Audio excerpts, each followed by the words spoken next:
امام الانبیاء دے غلاموں ساڈے اندر اسی سوچنے بھی ہیں کہ یہ ساڈے فصلاں کیوں تباہ ہوندیاں نے، اس وجہ تو کہ کدی اسی ماضی پیچھے سوچیے کہ اسی کنی ایک زکوٰۃ ادا کیتی، زکوٰۃ اسی ادا نہیں کرتے، اور پھر یہ کہتے ہیں کہ ساڈیاں فصلاں تباہ ہو گئی ہیں، ساڈیاں فصلاں تباہ ہو چکی ہیں، بارشاں دا نزول ہو چکی ہے اس وجہ تو کہ اسی زکوٰۃ نہیں ادا کرتے۔ جڑا رب تینوں سالاں سال تینوں کھلا رہا ہے، پلا رہا ہے، اگر تو زکوٰۃ ادا کر دے میں تیری ہر چیز پاک ہو جائے۔ اس واسطے عزیزان محتشم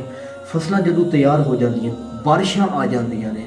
فصلاں اگر تباہ ہو جائے نے تو انسان دیا ناشکریاں چیک کرو۔ انسان کہندا ہے کہ میری فصل تباہ ہو گئی ہے، میں اتنا خرچہ کیتا ہے، میں بڑا پیسہ لایا، مگر عزیز دوست کدی یہ بھی سوچ کہ میں اتنا پیسہ لا کے اپنی فصلاں واسطے یہ کچھ کر رہا ہوں، اے اگر پیسہ اللہ دی راہ دے وچ تو دیویں، زکوٰۃ ادا کریں، اپنے مال نو پاک کرے تے رب عرشاں تے راضی ہو جاوے، فرشاں تے او دا محمد بھی راضی ہو جاوے۔